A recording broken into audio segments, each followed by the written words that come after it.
Welcome to Smacky's Garage. Today we're going to be installing our stereo system on our 1969 Mustang. If you remember a long while back, I actually built the stereo system for this car when I was in my old apartment. Now we finally have some space to work on the car. The interior is at the point where I feel confident that it's not going to be coming apart anytime soon, so I want to make sure that I get the stereo system installed. So we're going to walk through the install of the stereo system. On that install of the stereo system, we're going to walk through installing it in a way that doesn't cause us to put any holes in the car. I can keep the original stereo in the car.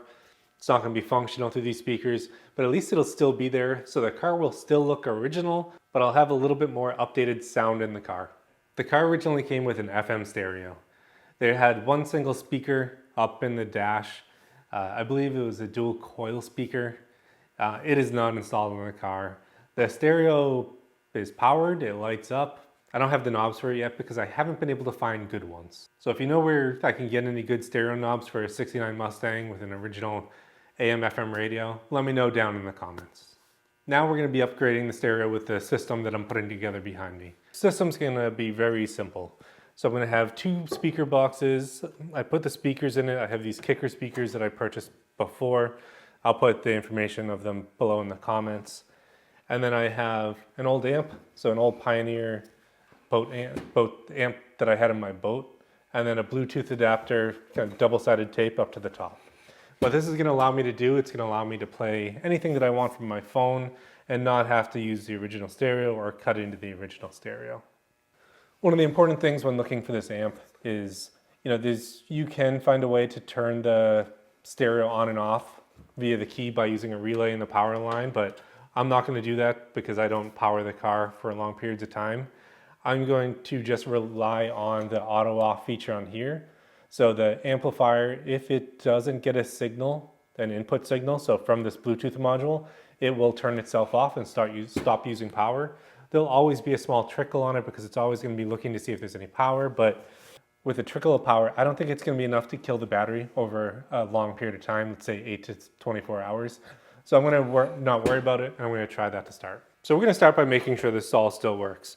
I'm going to take these, I'm going to wire the power of this up to the 10 amp Radio Shack power supply that I have over there, and then wire the speakers up. We're going to check to make sure the audio still works, and if it does, we'll move on from there.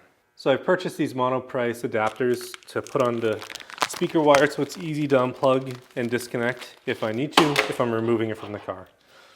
I really probably only need it on one because I'm going to be I think what I'm going to do is for now I'm going to mount this amplifier to this speaker box. So let's go ahead and attach these. That one's attached. I've had really good luck with these adapters in the past. I actually run them on my house stereo too. Now that they're over and in close to threads, I'm going to take it. I'm going to put this piece on top of it. For now, black to black, red to red. Okay, now with those hooked up, I'm going to take the power from this. I don't have jumpers for this, so we're just going to screw it in and clamp it in place. So you can see up top that it's actually showing up in the first that it's connected, device type, car stereo. Actually, I don't know the difference between car stereo and speaker. We'll play around with that. So we'll go with car stereo. So now that it's connected as the car stereo, I can use this and I should be able to play any music that I want through it. So we're going to go ahead and we're going to try to play the beginning of one of my videos to just make sure it works. The car for a drive since it's getting cold outside. So the car itself has a vacuum pump. First comes on when you turn the key on.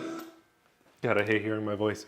But you can see here that we are working and we are ready to hook up. So one of the first things I'm going to do with the speakers here, I'm going to clean up all the wiring and I'm going to end up mounting this Pioneer amp onto this speaker. I want to make sure that it looks decent in the car when I have it installed. So we're going to go ahead, we're going to use some of the wire loom and we're going to clean everything up.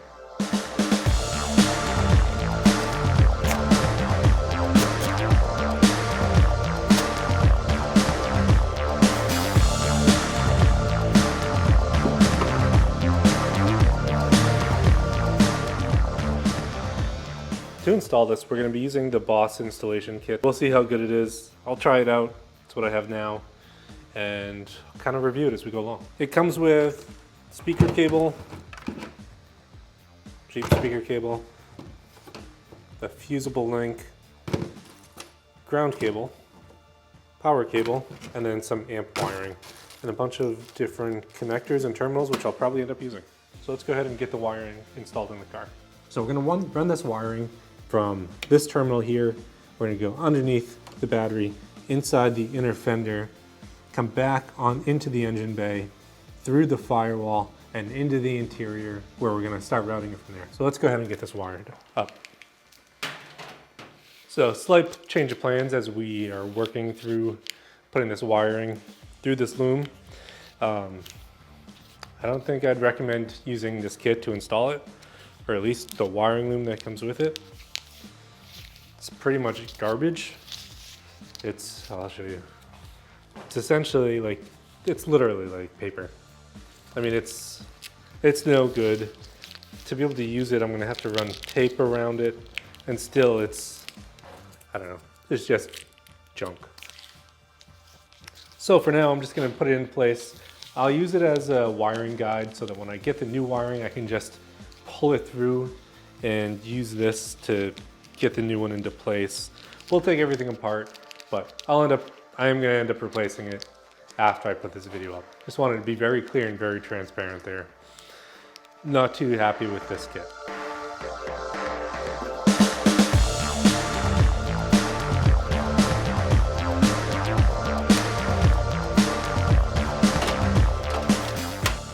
So the plan is we're going to take this panel off here, we're going to take this door sill off, and then we're going to run the wire into the back of the car.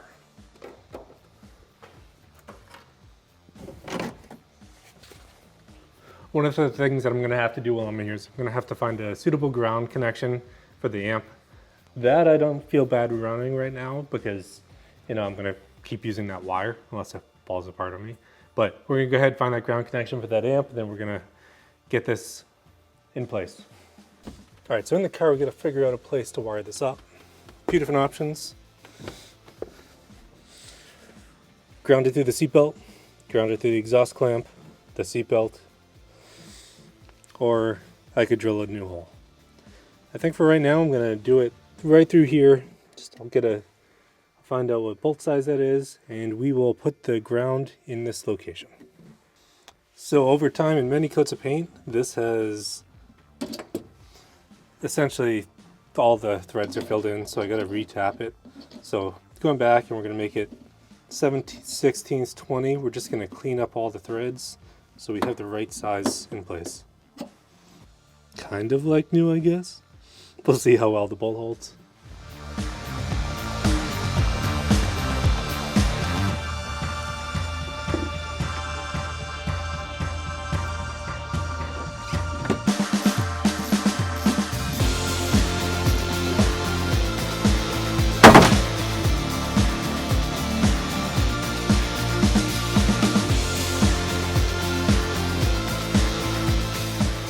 Okay, so we're installed.